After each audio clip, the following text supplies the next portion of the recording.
What's up, you guys? Welcome to today's video. Hola, mijo. ¿Qué pasa, mijo? Check it out, y'all. Look. When you got an opportunity in front of you, bro, take advantage of it. Some opportunities are once in a lifetime, and you cannot miss out. And sometimes that opportunity may take you having to face certain fears in order to get into that opportunity. And people don't realize that fear is part of spiritual warfare. Fear is spiritual warfare. Okay? Your fears, all of that is just like in your head. None of it's actually real. It may feel real. It may seem real because it's all in your head, and then that thought in your head goes to your heart, and then you start to feel that fear. It's just all up inside you, crawling inside you practically. Crawling in your head, crawling in your heart, crawling all up within you. And it deceives you into thinking that what you're fearing is real. Now, it's a possibility. What you're fearing is a possibility, yeah. But, right? But you also have to consider that whatever you fear, if you take it up with God, He can help you get through it. I've been through impossible situations, bro. My 6 years being out here in this world, I've learned so much. So many things. So many things I've learned out here. And one thing I've learned for sure is what I'm talking about in this video. I used to have a problem with making decisions because of my fears.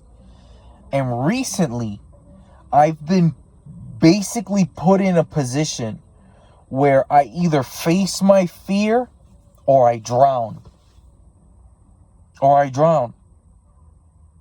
And I wasn't willing to drown. I was not willing to drown. Either I face my fear or I drown. And what did I do? I faced it. Dude, I'm telling you, I face my fears. I do. And it gives you this feeling like you're unstoppable practically. Like you'll feel like that. And you can't let it stroke your ego either. Because you have to remember, you didn't get this far on your own. You got this far because of God.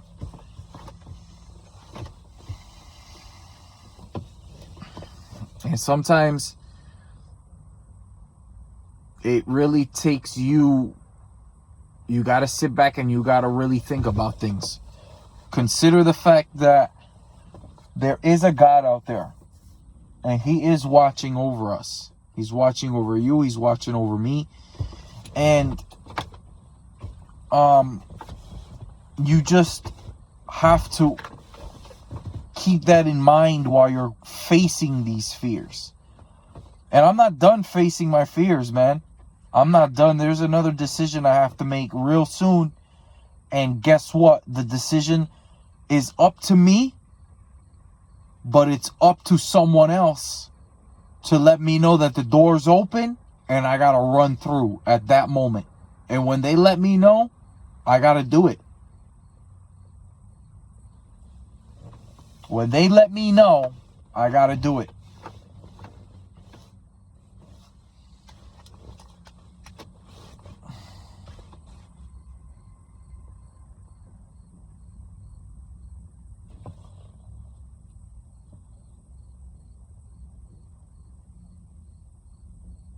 I gotta do it. Another thing I dealt with, another demonic attack that I dealt with is dealing with the effects of narcissistic abuse. Now, growing up, I never really considered if I was abused or not growing up. But now that I really think about it, in a way, I guess in a way I was. And maybe not physically, but mentally and emotionally, yeah. I feel like I was. Mentally and emotionally. And then on top of that, some of the people I was dealing with when I was going to school didn't help. That made it, that just added on to it, right? And listen, I love my dad, right? If it wasn't for my dad, I wouldn't be the craziest MFer that I know. If it wasn't for my dad. And that's why I will always love my dad, even if he doesn't want to talk to me. I will always love my dad, even if he doesn't want to talk to me. And he left me in a situation where I can't even want to talk to him right now.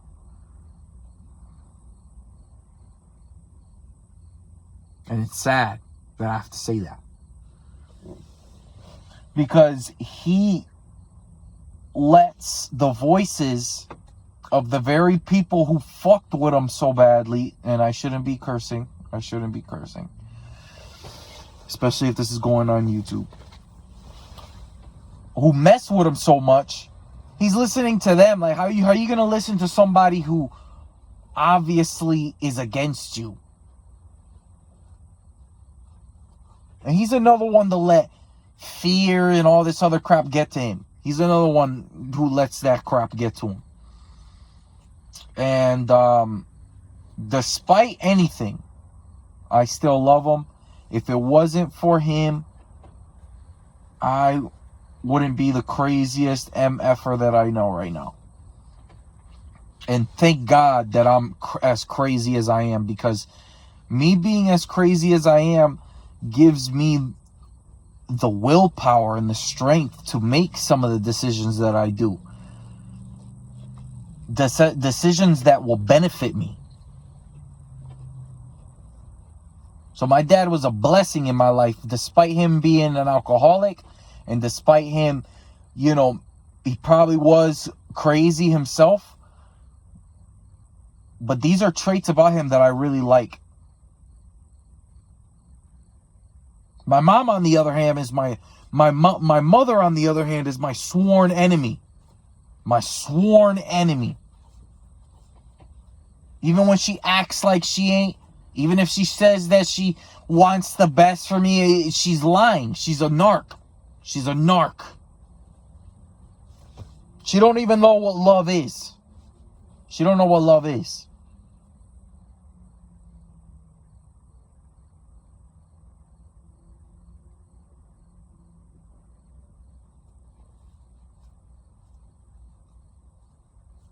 She's a narc. Full-blown narc. Full-blown. Not a drop in her is normal. Not a drop in her and her whole family. They're all narcs. Each and last every one of them.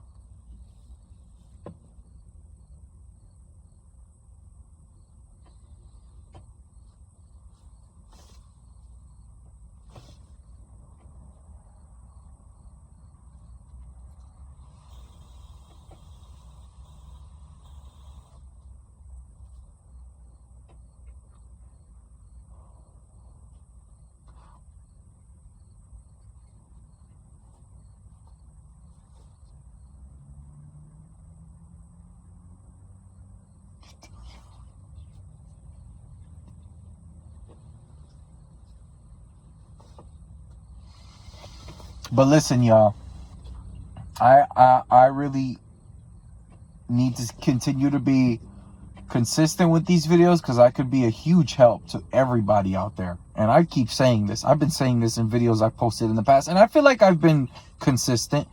On some kind of level, I have been consistent. Even if it's once or twice a week, I'm still posting every day. Well, not every day. I'm not posting every day, but I'm being consistent. I'm keeping up with this. On some level, I am. Maybe I should be more consistent than I am, but on some level, I am being consistent. And I gotta say, man, if I had a lot of followers, boy, you guys need to hear me, man. You guys need to hear me. I'm not being egotistic or anything. I'm just being honest, okay? I'm a loner. I do a lot of stuff by myself. No help. I gotta wash my clothes. They've been just sitting around in the minivan. And yeah, I live in a minivan. At the moment. A beater minivan. A junkie minivan.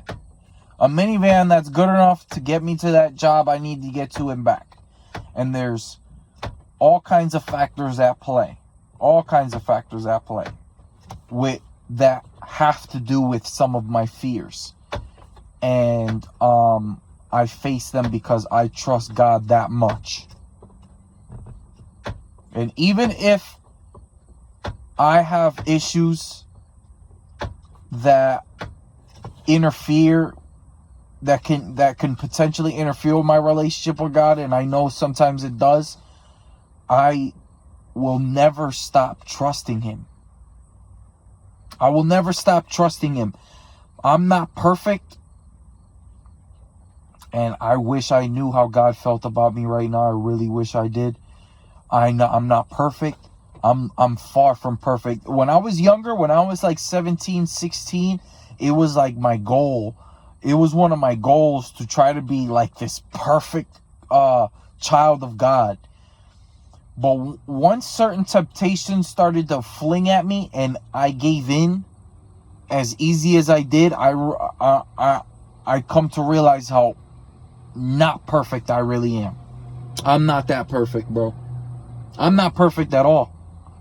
And it took getting out here in this real world to realize that how imperfect I can be. Especially growing up being a perfectionist, when you're constantly bombarded with things that go against your sense of perfectionism, it can really startle your idea of what it means to be perfect sometimes. Like, for example, I've had, there was a time in my life where just when I felt like things were going good, something crazy would happen. Or just when I feel like I was able to save enough cash for this or that, something, and that season of my life, which I feel like at this point is now over. And those kind of seasons of your life are never really over. As long as you're not financially free, you're going to be dealing with issues. And even when you are financially free, you're going to be dealing with issues. You may not be dealing with as many, but you definitely will be dealing with certain issues. I'll guarantee you that. And that could be spiritual issues. That could be relationship with God issues. Someone out there is financially free and struggling with their relationship with God. Someone out there is. I'm telling you right now. And this is what I may not be financially free myself right now, but I bet you there's a scenario out there of some guy or some woman who's financially free. Doesn't have to work, right? Doesn't have to work like labor work.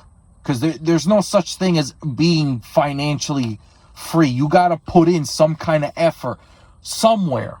Somewhere there needs to be some kind of effort for you to make enough money for you to just be stable. And I guarantee you there's somebody out there, a man or a woman, who is there's a scenario out there of a man or a woman who's technically financially free. I know I've been repeating myself. I know. I want you guys to understand I have a bad habit of doing that. Who is using their money, okay? I'm not repeating myself. Keep listening. Who is using their money to benefit their flesh and not their relationship with God. Who's using their money to spend a lot on smokes and drinks and things that are not of God. They may be financially free, but they're spiritually struggling. Because I'm telling you, money has nothing to do with your spiritual health. Nothing at all to do with your spiritual health. It has absolutely nothing. You could be flat broke and be rich spiritually. And you could be rich in this world and broke spiritually. You could be living in the most beautiful house, driving the most nicest car, and be dead inside. And I'm telling you, there's a lot of people out there who are doing really well in this world, and they just can't seem to understand why they still feel empty inside.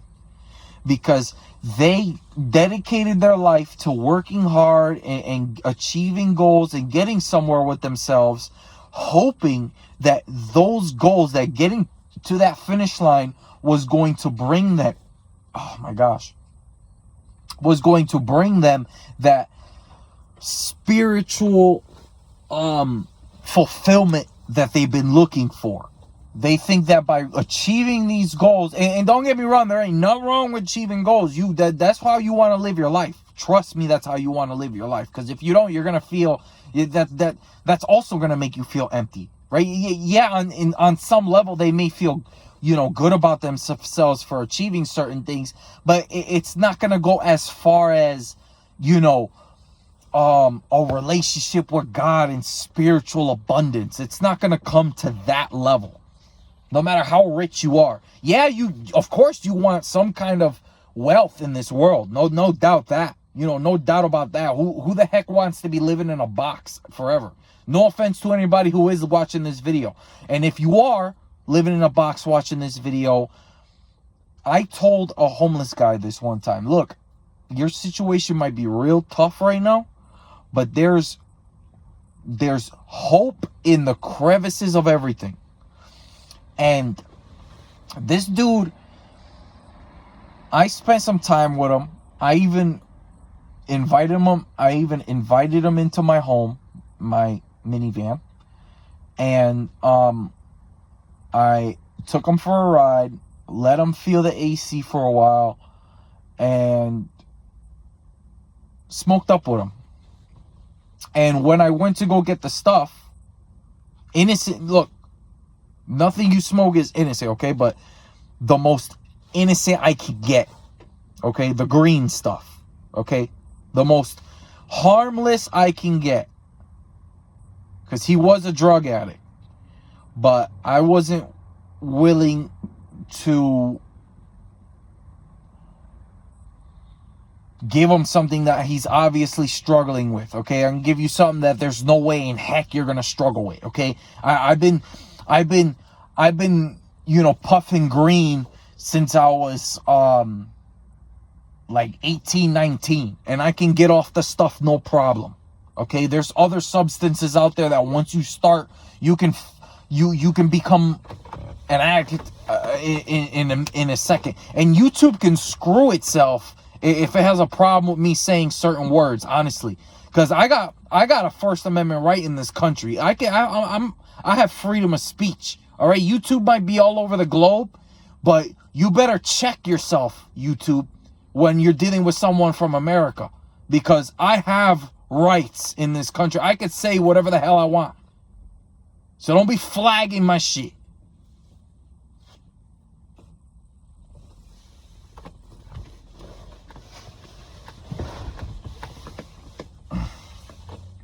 But yeah, I took this guy to puff some green, because he may have been a drug addict, but I went as innocent as I can go, as innocent as I can get with it.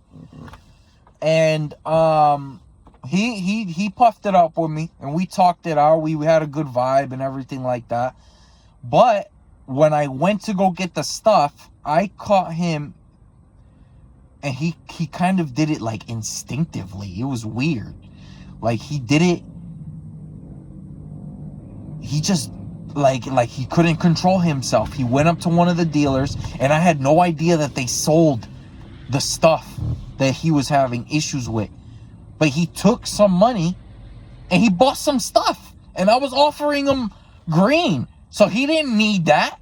He didn't need that to feel good or whatever. I was already offering him something that was going to make him feel good. That was far more innocent than what he went out and spent money on. Money that I even went out, gave him some money. Like, I shouldn't be saying this, okay? Because I know that I'm not expecting anybody to praise me for it.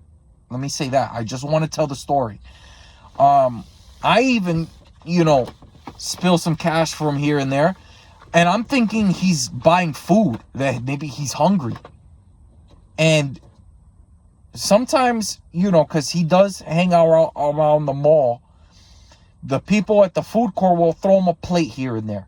They'll just throw him a plate here and there. With some rice and some chicken, blah, blah, blah. So he is eating. He ain't anorexic or nothing, So he is eating. It's just that I feel like he's not, like I said before with the crevices, if he's eating, if he's getting the occasional meal for free, he could take some of that money that I give him. He can go out, buy one can. One can of Chef Boyardee can last you a couple hours, just one. And that stuff is cheap, dude. $5 could last you a whole, a good solid 3 days you can get by with $5. And there was a time where I went out, I got him a whole box of pizza, man. I thought he was starving. I thought this dude was hungry, man. And look, I know I shouldn't be telling this because this is stuff that I wanted to keep secret. But the point I'm trying to make, because this is my problem, is I start to give too many details. I'm like an open book. And Lord forgive me for giving away too many details. The